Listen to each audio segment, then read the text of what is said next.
Tuhan tiba-tiba ngomong di hati saya, aku akan melakukan sesuatu yang tidak lazim. Dan Tuhan berkata begini, jangan terburu-buru menaruh harga mati. Jangan terburu-buru menaruh harga mati pada sebuah keadaan yang sedang terjadi.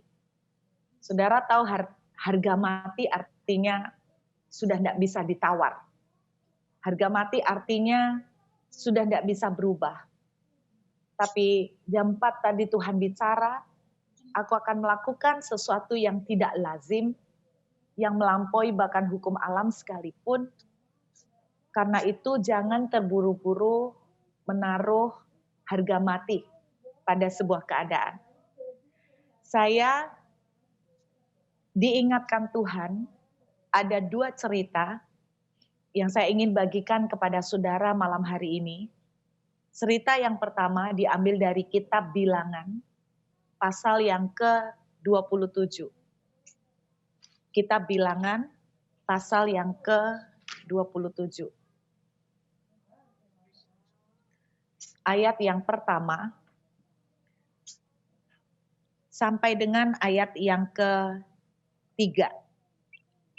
Kita baca dulu 1 sampai 3 dulu, kemudian nanti kita lanjut pelan-pelan. Judulnya hak waris bagi anak-anak perempuan.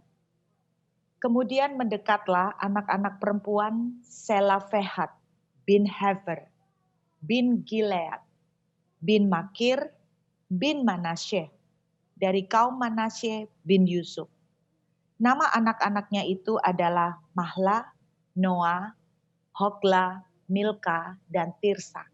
Dan berdiri di depan Musa dan Imam Eleazar, dan di depan para pemimpin dan segenap umat itu, dekat pintu kemah pertemuan serta berkata, ayah kami telah mati di padang gurun walaupun ia tidak termasuk dalam kumpulan yang bersepakat melawan Tuhan, ke dalam kumpulan Korah.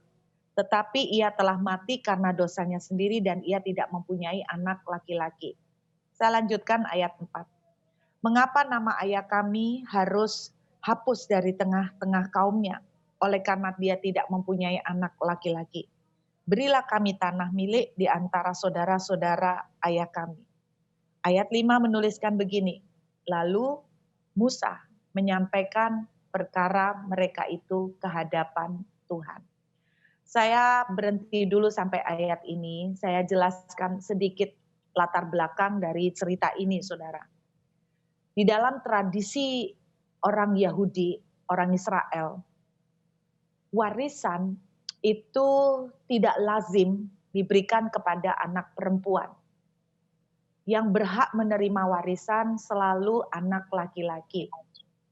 Dan tradisi ini bukan berlangsung 1-2 tahun, tapi sudah sampai ribuan tahun, sudah sampai lama. Selama Tuhan memberikan hukum kepada orang-orang Yahudi, maka sejak saat itu anak-anak perempuan tidak mendapatkan warisan. Siapakah Selafehat? Sejujurnya saya yakin kita tidak pernah tahu. Kalau nama Kaleb kita tahu, nama Yosua kita tahu, nama Yusuf kita tahu, nama Manasye mungkin ada yang kita tahu, ada yang enggak. Manasye adalah anak dari Yusuf. Jadi Yusuf itu punya 2 anak, yaitu adalah Manasye sama Efraim, saudara. Nah, dari keturunan Manasye itu muncul sampai ke bawah ada salah satu yang namanya Selafehat. Jadi ini bukan orang ngetop ya. Dan Alkitab menuliskan dia mati juga di padang gurun karena tidak taat sama Tuhan. Kemudian dia punya anak, rupanya anaknya semua perempuan, dia 5 anak. Dan di dalam daftar, di dalam tradisi budaya orang Yahudi, anak perempuan ini nggak dapat warisan. Makanya di dalam Bilangan pasal yang ke-26, kalau saudara melihat Bilangan pasal 26, saudara nggak usah baca, nanti bisa baca sendiri setelah Zoom selesai. Pada waktu mereka melakukan sensus, menghitung orang-orang Israel, maka yang dihitung adalah kaum laki-laki. Jadi Anda bayangkan keluarga anak-anak ini tidak masuk hitungan, tidak masuk daftar. Lalu 5 anak ini luar biasa, 5 anak perempuan ini memberanikan diri untuk menghadap Musa, lalu meminta tanah warisan. Hal ini tidak lumrah, tidak biasa saudara.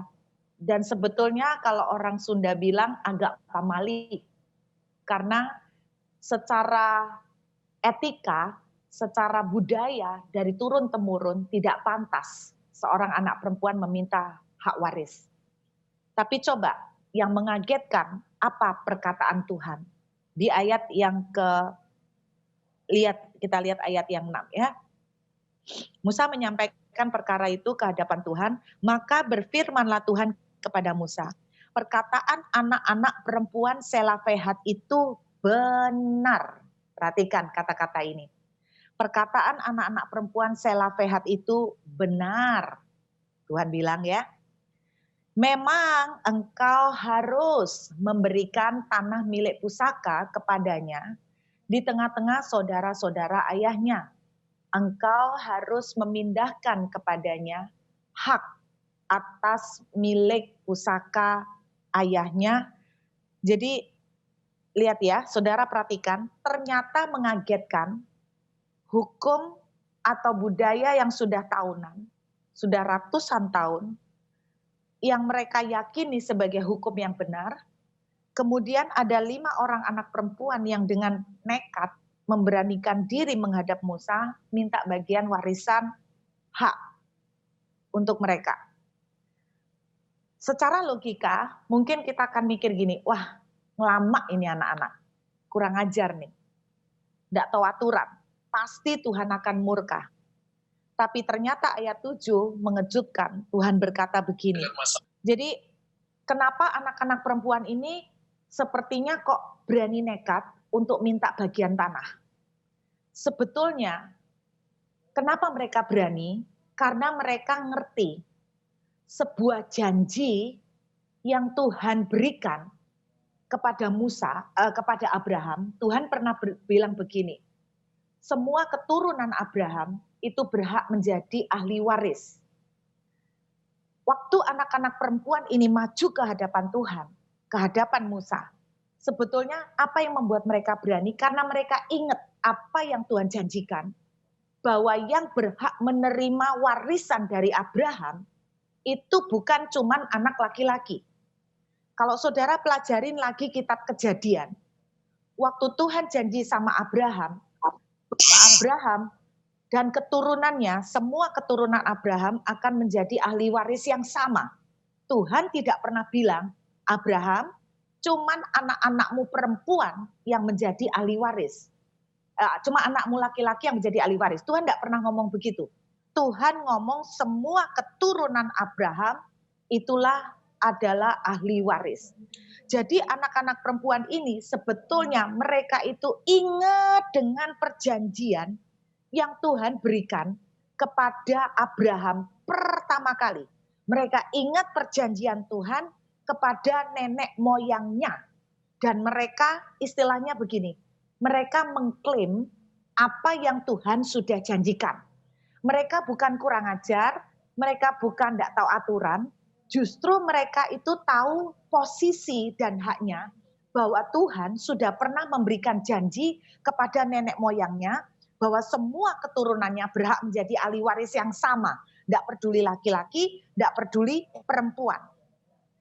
Inilah yang saya diingatkan Tuhan. Seringkali keadaan membuat kita itu lupa. Seringkali apa yang ada di depan mata kita membuat kita itu lupa. Dan kita itu mulai goyah, padahal Tuhan sudah pernah memberikan janji kepada saudara-saudara. Mungkin ada di antara saudara pernah menerima janji kesembuhan. Mungkin saudara pernah menerima janji pemulihan keluarga. Mungkin saudara pernah menerima janji tentang pemulihan finansial. Tapi seperti banyak anak-anak perempuan yang lain di dalam Alkitab, tidak ada anak perempuan yang berani maju kepada Musa menghadap Tuhan seperti anak-anak perempuan Selafehat. Kenapa mereka tidak berani? Karena selama ini mereka cuma merasa bahwa biasanya memang laki-laki sih, biasanya memang laki-laki. Mereka cuma terlihat pada apa yang biasanya. Mereka melihat apa yang terjadi di keadaan di depan mata. Tapi mereka itu lupa bahwa sebetulnya Tuhan pernah memberikan janji kepada Abraham bahwa semua keturunannya itu berhak menerima warisan yang sama, termasuk perempuan. Jadi 5 anak Selafehat ini hebat, saudara. Sekalipun budaya ratusan tahun tidak membuat mereka lupa bahwa secara warisan, secara hak dalam garis keturunan Abraham, mereka juga punya hak yang sama untuk menerima apa yang Tuhan janjikan. Saudara dengar baik-baik. Kalau Tuhan sudah pernah berjanji akan menyertai saudara dalam kondisi COVID, dengan keadaan keuangan yang berantakan, dengan keadaan ekonomi yang berubah total, dengarkan baik-baik. Seringkali keadaan di depan mata membuat saudara dan saya melupakan janji Tuhan. Kita mulai down dan lemah. Saudara, saya berdoa malam hari ini, beranilah seperti anak-anak perempuan Selafehat yang menghadap ke Tuhan dan berkata begini, aku tidak mau melihat keadaan di depan mata Tuhan. Aku tidak peduli dengan apa yang keadaan katakan. Bahkan apa yang sepertinya pintu sudah tertutup, jalan sudah buntu. Aku tidak peduli apa yang terlihat ya Tuhan. Tapi Engkau sudah pernah melepaskan janjimu bahwa aku akan Kau sertai melalui masa-masa ini. Engkau akan memulihkan keluargaku Tuhan. Engkau akan memulihkan keuanganku. Engkau akan memulihkan pekerjaanku. Malam ini saya diingatkan Tuhan, saudara, tidak peduli apa yang sudah biasa terjadi di depan mata, dengarkan. Keadaan seperti apapun yang membuat saudara terbiasa, ya sekarang memang kayak gini semua keadaannya. Orang susah semua. Sekarang ini kalau mau jual rumah ya susah. Sekarang ini mau cari kerja apa ya angel. Sekarang ini semua sepi. Saudara, jangan menjadi apa yang terbiasa di depan mata, itu membuat saudara lupa bahwa kalau Tuhan sudah berjanji, Tuhan akan menepatinya. Amin, saudara.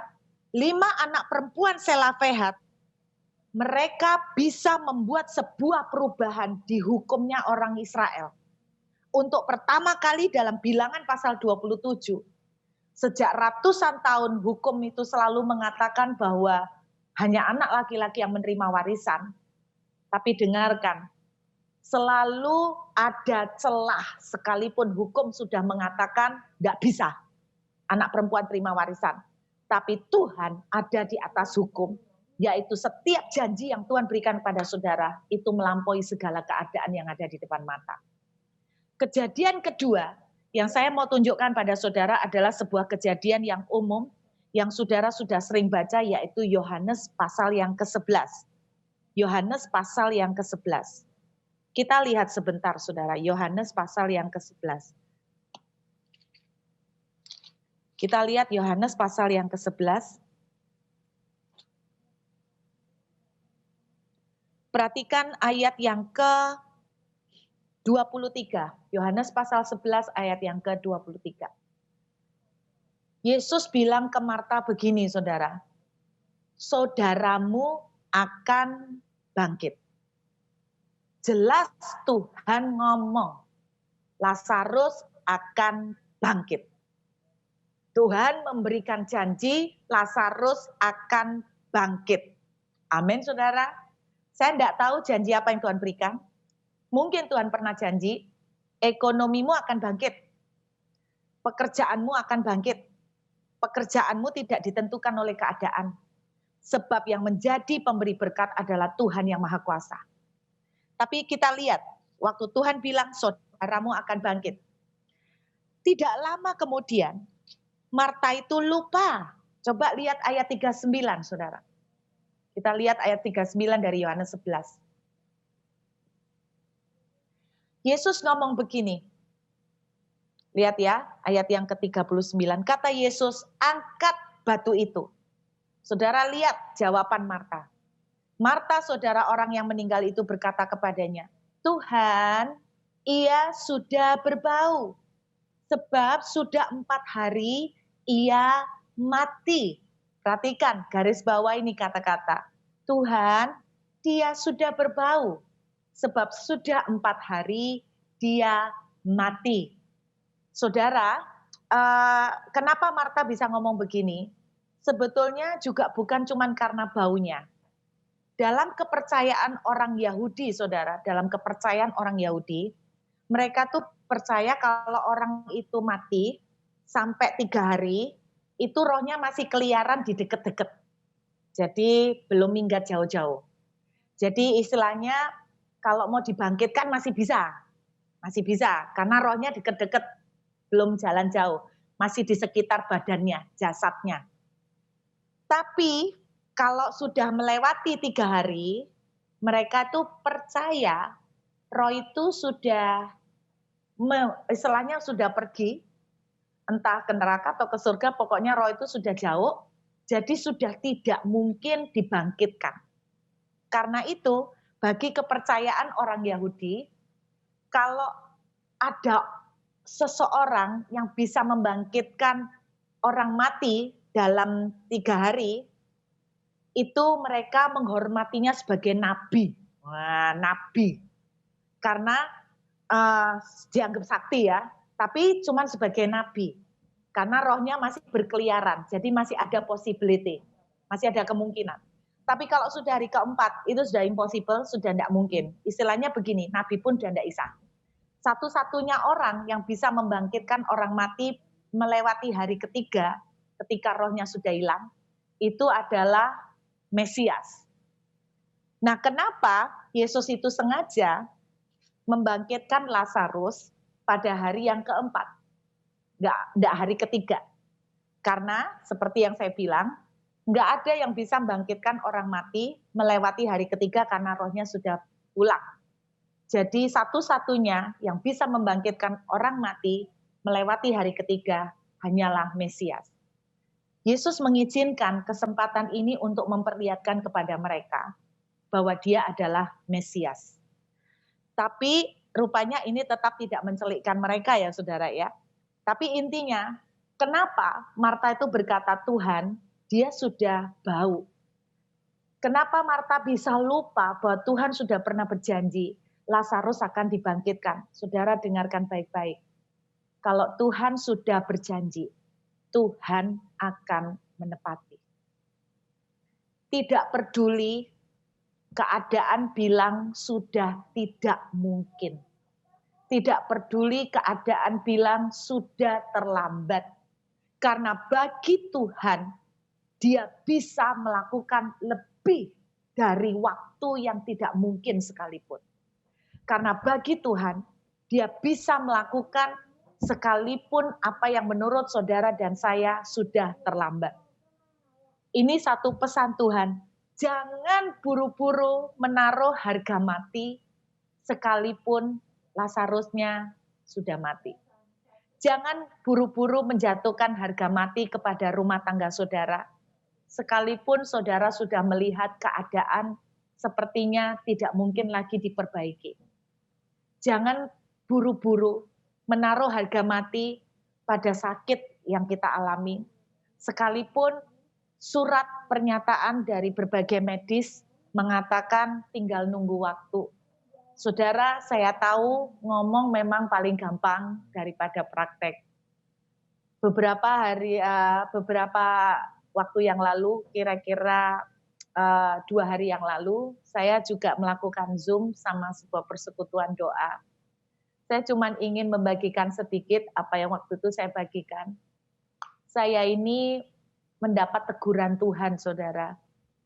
Karena iman saya ini goyah. Saudara jangan berpikir bahwa pendeta itu nggak pernah goyah imannya.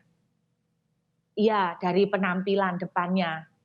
Soalnya kalau saya Zoom gini goyah, saudara lak melok goyah kabeh tambahan. Iya kan? Jadi pendeta mesti rodok kuat sedikit. Tapi aslinya ya pendeta bisa goyah. Saya itu begitu banyak mendengar kabar yang, apa ya saudara, mendengar kabar yang serem-serem, terutama di Australia juga. Eee, di Australia keadaan membaik, kehidupan sudah kembali seperti normal kayak dulu, sudah ndak ada kasus baru, orang-orang sudah bisa ibadah, walaupun tetap suruh menjaga jarak, bioskop-bioskop sudah mulai buka, kafe-kafe, restoran buka semuanya, dan memang tidak ada, kasus baru selama beberapa bulan ini. Biasanya kasus yang muncul adalah mereka yang datang dari di airport, jadi datang dari luar. Karena itu Australia nggak tahu, belum dari pemerintah, tapi saya mendengar berita-berita yang serem, namanya berita itu tambah lama seperti gosip digosok makin sip. Kemarin lusa saya mendengar berita bahwa Australia akan menutup negaranya terhadap turis selama sampai 2023. Sampai 2023. Coba saudara bayangkan apa saya ndak kudu pingsan, mmm, sampai 2023. Mateng aku Tuhan, gak iso mulai aku. Saya kangen rumah saya di Surabaya, saya kangen jalan-jalan di Jiwok, saya kangen sama teman-teman di Surabaya. Ya memang saya bersyukur, saya pas ke-lock di Australia ini pas bareng suami sama anak-anak. Tapi namanya lahir dari kecil di Surabaya, ya tetap kangen ya. Beberapa waktu terakhir ini ya sering melo, homesick, pengen balik pulang. Tapi kemarin kemarin lusa dikeluarkan berita, yaitu khusus terhadap turis ditutup 2023 baru dibuka. Apalagi turis Indonesia. Aku nggak tahu saudara. Jadi yang jelas katanya untuk turis Indonesia sampai 2023 itu. Jadi turis-turis lain dilihat dulu, pelan-pelan, secara bertahap. Stres saya saudara, sempat stres karena apa? Salah satu hal yang bikin saya stres, anak saya kan selama ini, membuat kawat gigi, braces ya toh saudara. Terus kemudian, eee, harusnya itu balik ke dokter gigi itu bulan Februari, tapi Februari itu dia nggak bisa karena belum libur. Terus kemudian rencana dia libur Maret, kita mau ke Surabaya, tanggal 24-an ternyata udah lockdown, tanggal 20. Jadi nggak keburu. Terus pergi dokter, khusus kawat gigi di sini, nggak ada yang mau terima. Kenapa? Karena bikin kawat gigi itu kan sudah ada sejarahnya toh, sudah ada riwayatnya, jadi nggak mau diterima. Lah terus nggak diterima piye? Boleh pulang Indonesia 2023. Lah mosok arek itu ini sudah pakai kawat 2 tahun, berarti mosok pakai kawat 5 tahun saudara, mateng aku. Anake ya komplain, "Mami, aku mosok ndak lepas-lepas kawatku sampai 5 tahun. Orang-orang 2 tahun, lah dek kok 5 tahun modo-modoi pemilu." Terus siapa saudara? Aduh pusing. Itu baru soal kecil loh. Begitu banyak hal yang membuat terhalang, yang nggak bisa dikerjain karena nggak bisa pulang. Contoh yang lain, eee, kita punya rekening tabungan, eee, apa, ada BCA, itu kita punya 2, yang satu pakai mobile banking, yang satu, pakai klik BCA. Luar biasa, yang pakai mobile banking ternyata nggak sadar karena ke sini lupa ngisi pulsa, terus sampai nomornya mati. Nah nomornya mati, mobile bankingnya nggak bisa jalan. Terus saya telepon BCA, ya apa ini nomornya mati, bisa ndak? Tolong tolong tetap ya apa caranya dioperasi no tanpa perlu pakai nomor handphone yang mati. Oh ndak bisa, ibu harus ngurus nomornya dulu. Kalau mau diganti nomor teleponnya, ibu harus ke sini. Lah problemnya gak iso mulai. Bingung. Terus telepon providernya nomor telepon itu, ya apa bisa ndak dihidupkan? Oh butuh surat kuasa Bu. Oh ndak apa-apa, surat kuasa tak kirim no. Tak kirim no, by email boleh ndak? Oh ndak bisa, harus ada KTP asli sama SIM card-nya. Nah SIM card-nya di sini, KTP aslinya di sini. Iya carane. Waduh, mumet saudara.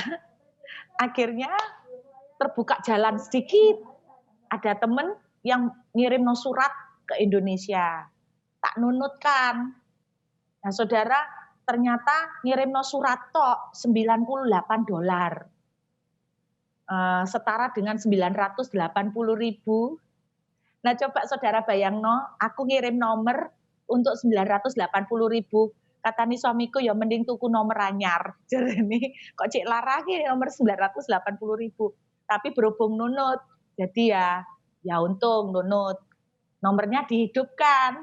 Tapi kan harus bawa nomor itu balik ke sini. Nah itu nomornya belum dibalikkan ke sini karena masih ngecek harga. harga transportnya ke sini. Aduh, bulet saudara, bulet. Terus nomor yang satu lagi, nomor rekening yang satu lagi itu enggak pakai mobile banking tapi pakai klik. Nah, ternyata alat kliknya itu tokennya itu kan baterai ya, saudara. Itu baterainya tinggal satu, untup-untup lagi. Saudara, mungkin karena kena dingin, baterainya cepat drop. Wah, sempurna kan? Sempurna. Siapa yang pernah menyangka saya bakal di lockdown? Lalek sampai 2023. Terus jukuk duitnya ya apa toh saudara? Ngambil duitnya piye toh iki aku Tuhan? Piye ngambil duitnya? Jadi dua-duaan kelok. Terus kemudian saya telepon BCA, Bu, ini kalau menghidupkan baterai bisa enggak dari sana? Saya di sini. Dia bilang, enggak bisa Bu, Ibu harus ke cabang, nanti tokennya ditukar sama yang baru baterainya. Belum masalahnya gak iso mulih. Ya, kelok.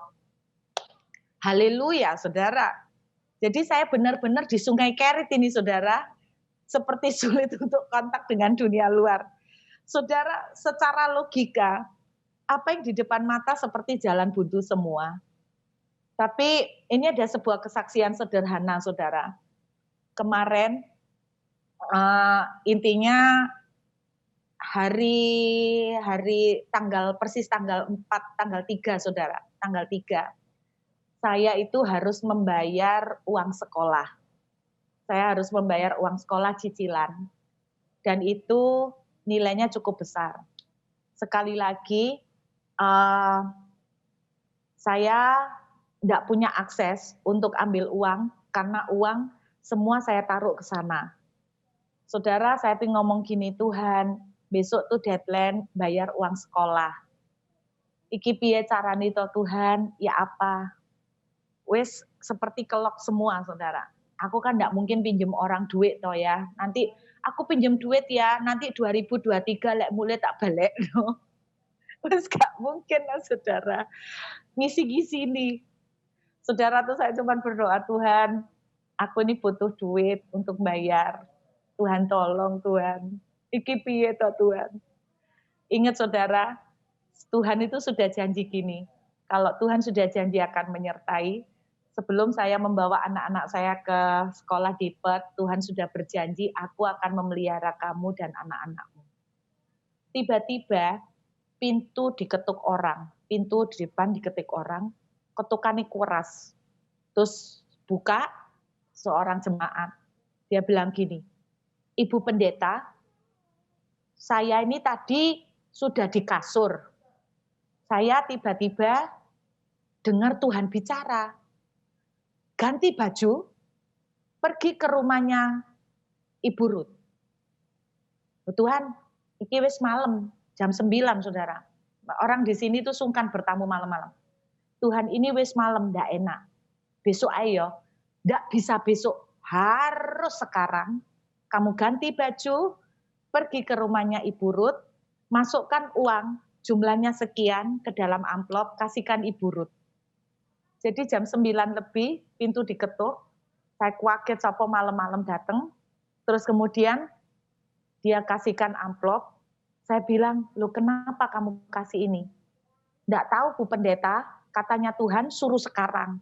Maaf ya Bu Pendeta, aku sampai pakai celana turu, Jeremy, karena aku keburu-buru, Tuhan bilang suruh sekarang, gak usah dandan lama-lama, jadi Tuhan suruh kasih. Saudara, saya tuh dikasih amplop, isinya berkat, itu persis dengan jumlah uang sekolah yang saya butuhkan. Ini loh saudara, saya mau ngomong sama saudara, di depan mata saya tuh seperti buntu semua. Di depan itu saya sudah buntu semua, tapi Tuhan itu sanggup mengatasi sekalipun sistem rekening saya belum punya way out, tapi Tuhan itu sanggup dengan sistem rekening itu, Tuhan selalu punya cara. Tuhan selalu punya cara yang luar biasa. Jadi saya cuma pengen ngomong sama Bapak Ibu malam hari ini, jangan keburu-buru dengan keadaan yang seperti buntu, Anda menaruh harga mati. Kemarin saya cerita di Zoom mengenai kisah tentara Israel mengelilingi tembok Yeriko 13 kali. Saudara, saya tuh baru ngerti loh, ternyata satu kali ngelilingi tembok Yeriko itu, ngelilingi Yeriko itu enggak gede-gede banget. Tapi satu kali ngelilingi Yeriko tuh 1 jam tok loh. Nah, kalau saudara baca di Yosua pasal 6 tentang kisah mengelilingi tembok Yeriko, saudara akan temukan begini. Setiap kali Yosua bilang begini, kalian pokoknya kalau tak perintahkan nurut, saya nyuruh apa lakukan. Terus Yosua pesan gini, jangan ngomong apapun, sepatah kata pun jangan ngomong apapun, katanya Yosua. Jadi ini Yosua bilang gini, hari ini kita akan pergi ke Yeriko. Wah, semua tentaranya bilang, siapa? Jadi kita akan siap perang hari ini? Tidak, kita akan kelilingi. Kita akan muter-muter, katanya gitu. Bayang no ya, kelilingi 1 kali. 1 jam toh. Terus Alkitab menuliskan habis keliling 1 jam, mereka balik ke tempat perkemahan. Anda bayangkan, ini tentara-tentara pulang, istrinya tanya, Pak, kok cepat? Kok mek sebentar? Wis menang ta? Belum. Lah tadi ngapain? Keliling. Loh keliling apa? Muteri tembok. Loh mek gitu toh? Iya. Bingung. Loh kok disuruh gitu kenapa? Nggak tahu. Pokok instruksinya suruh keliling. Itu hari pertama. Hari kedua, mereka sudah siap dengan pakaian tentara, sudah siap dengan senjata. Pak, kami sudah siap. Ayo, let's go. Sampai di sana, Yosua bilang, putari. Lagi, Pak. Lagi. Jangan ngomong sepatah kata pun. Oke. Oke. Muteri sak jam. Saudara, lek saya jadi tentara, semakin hari muteri tok, ndeloki tembok, duh tuwa beli yo tembok yo. Saudara kalau tahu tembok Yeriko itu 2 lapis. Lapisan pertama 5 meter. Lapisan kedua 5 meter.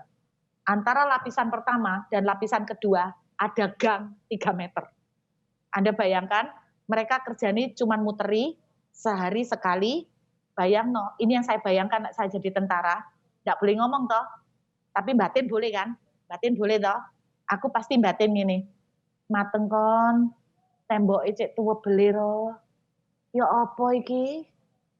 Apa iso menang awak dhewe kok dikongkon muteri, tambah dilihat, tambah down imannya. Itu loh yang terjadi.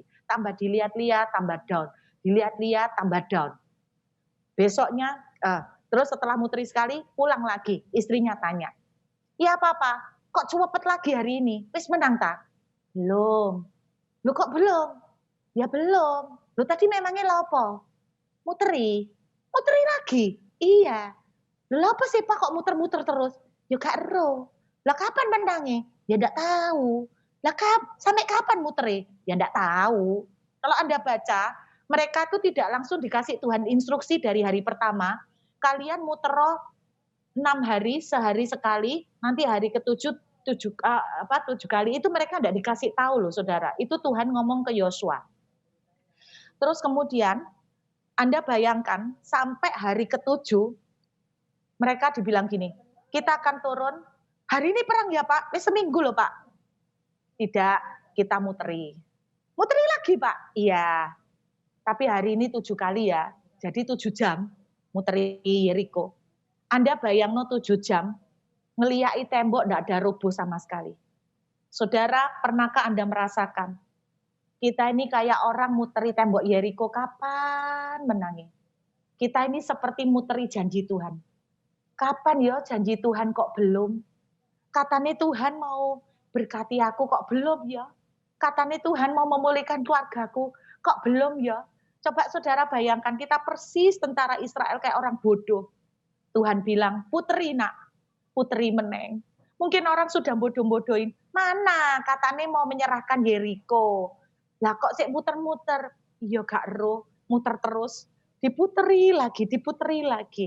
Tapi saudara bisa bayangkan, itu persis keadaan kita sedang memutari janji Tuhan, tapi belum pernah terlihat penggenapannya. Tapi Tuhan negur saya gini, kalau Tuhan sudah berjanji menyerahkan Yeriko ke tanganmu, dia akan serahkan.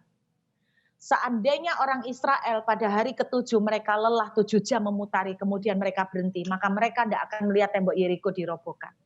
Saudara dengarkan baik-baik. Kalau Tuhan sudah berjanji, Tuhan akan tepati. Amin. Kalau Tuhan sudah berjanji pelihara saudara, dia akan pelihara. Kalau Tuhan sudah berjanji akan menyertai anak-anak saudara, Tuhan akan melakukannya. Kalau Tuhan sudah berjanji keluargamu akan dipulihkan, Tuhan akan melakukannya. Tapi Bu, sepertinya tambah lama tambah keras. Sepertinya tambah lama semakin jalan buntu. Sepertinya membusuk Bu. Sepertinya udah berbau. Sudah tidak mungkin Bu. Sepertinya semakin sulit. Muter-muter terus. Sama seperti Tuhan ngomong ke orang Israel pada waktu itu. Muteri lagi nak. Muteri lagi. Tuhan belum roboh juga. Lagi nak, sekali lagi. Belum roboh loh Tuhan. Muteri lagi nak. Belum roboh. Muteri lagi. Sampai kapan? Sampai mujizat betul-betul terjadi. Saudara, ini yang Tuhan pesan pada malam hari ini. Tuhan akan melakukan sesuatu yang di luar normal. Kalau orang sekarang bilang new normal, dengarkan, Tuhan akan melakukan sesuatu bukan new normal, tapi di luar normal. Tuhan akan melakukan sesuatu yang bahkan hukum alam pun sepertinya sulit, tapi Tuhan akan melampaui hukum alam.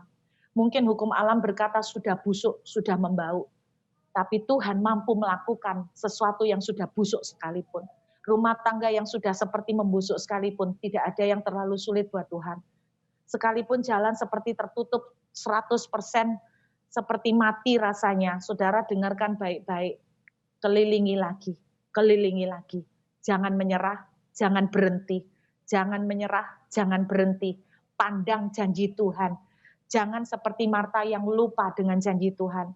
Ingatlah seperti 5 perempuan, anak-anak Selafehat. Mereka ingat akan janji Tuhan. Dan mereka berkata begini, Tuhan, kamu sudah janji bahwa yang menerima warisan bukan cuma anak laki-laki, tapi semua keturunan Abraham. Namanya keturunan Abraham, tidak peduli laki-laki Tuhan, perempuan pun dapat. Lalu Tuhan berkata, benar perkataanku. Benar perkataan perempuan-perempuan ini. Musa berikan kepada mereka tanah. Saudara, ketika Tuhan melihat kita gigih untuk tetap percaya dengan janji Tuhan, sekalipun tidak ada dasar untuk melihat, sekalipun tidak ada dasar untuk berharap. Ketika Tuhan melihat saudara dan saya seperti 5 anak perempuan Selafehat yang berkata, Tuhan aku tidak peduli apa kata tradisi, aku tidak peduli apa kata keputusan government. Saya cuma bilang begini saudara, Tuhan aku tidak mau lihat keputusan pemerintah Australia bahwa Indonesia akan tidak boleh masuk sampai tahun 2023 atau turis-turis tidak boleh masuk sampai tahun 2023. Aku cuma bilang begini, aku percaya Engkau Tuhan bahkan atas segala lembaga apapun. Amin saudara. Tuhan sanggup melakukan bahkan di atas segala budaya yang sudah ratusan tahun diakui dan dipercayai oleh orang Yahudi, oleh orang Israel. Tuhan sanggup melakukan melampaui hukum, melalui tradisi, melalui budaya. Hukum melampaui dari segala apapun Tuhan berkuasa, saudara. Bahkan Tuhan berkuasa melampaui hukum kedokteran. Tuhan berkuasa melampaui hukum medis, saudara. Kalau Tuhan sudah berjanji kamu masuk, masuk. Kalau Tuhan sudah berjanji kamu akan selesaikan, kamu akan selesaikan.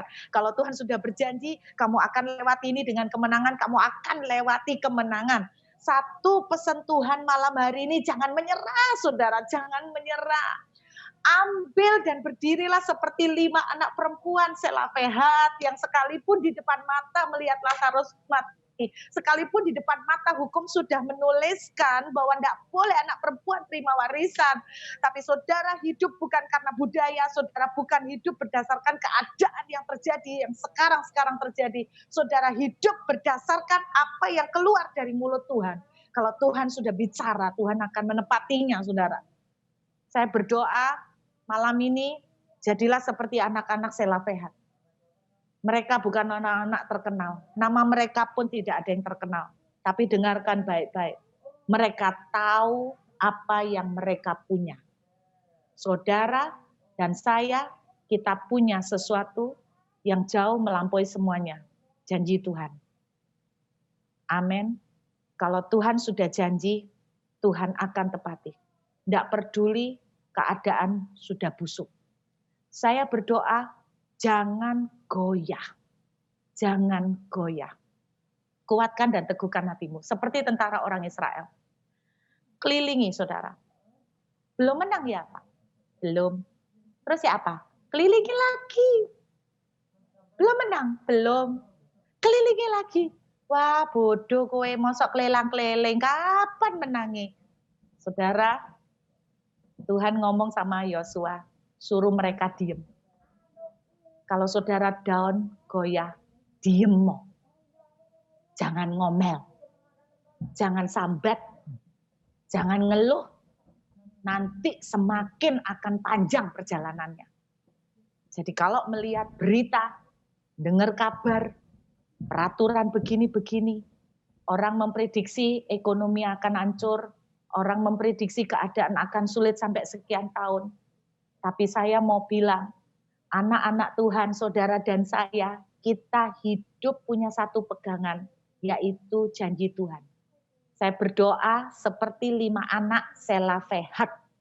Hari ini, keadaan sudah bilang begini, seperti mati rasanya. Saya berdoa kita berdiri seperti Selafehat, anak-anak Selafehat. Biarpun ayahku tidak mempunyai hak anak atas anak laki-laki, tapi dengarkan, aku anaknya Tuhan. Dan Tuhan sudah berjanji, warisan Abraham, kami anak-anak keturunan Abraham. Jangan sampai apa yang di depan mata membutakan kita semua, sehingga iman kita lemah. Di antara semua anak-anak perempuan yang maju meminta warisan, cuman anak-anak perempuan Selafehat. Di kemudian hari ada cerita lagi anak perempuan lain yang juga meminta warisan seperti ini. Yaitu anak-anaknya Kaleb. Anak-anak Kaleb. Saya percaya yang diceritakan anak-anak perempuan yang maju minta warisan, cuman mereka. Jadi cuman 7 orang. 5 orang anaknya Selafehat, 2 orang perempuan anaknya Kaleb yang minta tanah. Cuman 7 dari sekian juta perempuan yang ada di Israel. Apa menurut saudara, sing satu keluarga punya anak perempuan toh itu cuman 2 keluarga ini? Pasti enggak kan? Tapi kenapa yang maju untuk istilahnya mengambil bagian dan posisinya cuman 7 orang? Karena mereka ingat akan Tuhan perjanjiannya dengan Abraham. Kami pewaris Abraham. Amin. Saya berdoa malam ini kuatkan hatimu. Amin saudara. Saudara sudah punya janji Tuhan. Janji Tuhan, bawa ke hadapan Tuhan. Jangan menyerah. Berdirilah seperti anak-anak perempuan Selafehat. Berdirilah seperti mereka. Dan sekalipun tembok Yeriko tebal, saudara bisa berkata, aku tidak mau lihat tembok. Tuhan, Engkau sudah berjanji. Sama seperti doa Yabes. Kenapa Yabes bisa berdoa seperti itu? Karena Yabes tahu apa yang Tuhan janjikan. Bahwa keturunan Abraham akan diberkati melimpah-limpah. Dan ketika Yabes mengalami kemiskinan, Yabes berdiri dan berkata, Tuhan, aku keturunan Abraham. Dan engkau sudah pernah melakukan perjanjian dengan nenek moyangku Bapak Abraham. Bahwa semua keturunannya akan diberkati. Yabes berdiri dan ambil posisinya. Berdiri malam ini, ambil posisi saudara. Apa yang Tuhan sudah janjikan, jangan dilupakan. Hanya karena saudara melihat keadaan. Hanya karena saudara sudah lama dalam keadaan seperti itu. Hanya karena saudara melihat, sudah biasanya semua lagi sepi, aku ya melok sepi, wabeh sepi, kabeh soro. Saudara, jangan itu dijadikan standar. Standar saudara, firman Tuhan. Satu yang saya doakan malam ini, ingat lagi firman Tuhan. Berdiri seperti anak perempuan Selafehat. Berdiri di atas janji Tuhan. Berserulah di atas janji Tuhan. Jangan ngomel. Satu-satunya yang boleh saudara serukan, sorak-sorai. Tuhan, engkau sudah janji, aku pasti dipelihara. Aku pasti dipelihara. Engkau sudah janji, aku pasti dipelihara. Yuk kita berdoa saudara. Dan saya berdoa malam hari ini, kita semua akan menjadi kuat. Saya mau tanya beberapa wajah yang tampak di layar saya. Sejujurnya siapa yang juga mulai goyah dalam penantian ini? Tolong angkat tangan. Puji Tuhan, terima kasih. Saya cuma mau bilang, apa yang keluar dari mulut Tuhan, Dia setia. Amin saudara. Tembok Yeriko setebal apapun, kelilingin saudara. Kelilingin janji Tuhan. Serukan janji Tuhan. Deklarasikan apa yang Tuhan katakan.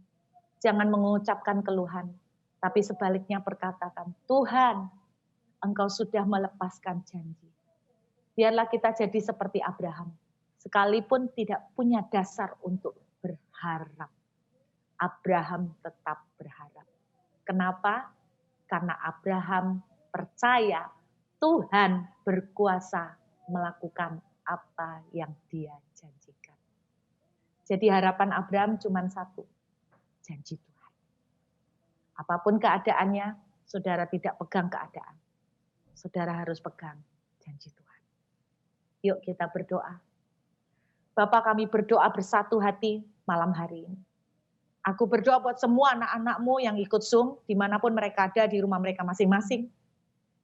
Tuhan, mungkin hari-hari ini kami melihat keadaan seperti Lazarus, seperti tembok Yeriko, seperti hancur, seperti tidak ada harapan lagi. Mungkin kami sudah berkata, kami sudah 5 tahun menunggu janji Tuhan, tapi belum terjadi.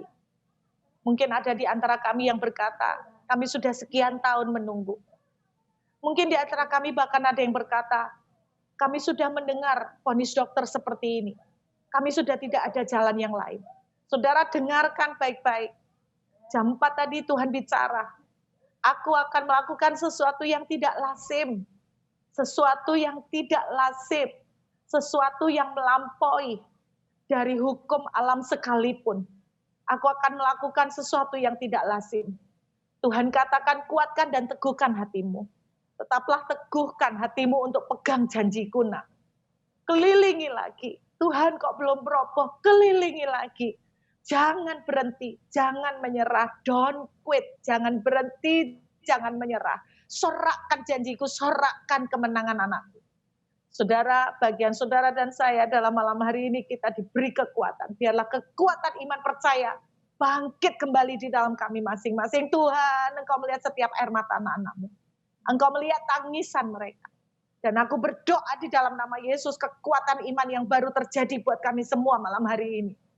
Bahwa kami boleh berdiri seperti anak-anak perempuan Selafehat, Tuhan. Yang bukan melihat sekalipun tradisi sudah ratusan tahun seperti ini sulit untuk dirubah. Mungkin banyak perempuan-perempuan yang lain berkata, sulit dirubah karena aturannya sudah kayak gini dari zaman nenek moyang. Tuhan, kami mau ingat kembali bahwa ada satu aturan yang jauh lebih besar mengatasi segalanya, yaitu janji-Mu yang Kau sudah lepaskan buat kami.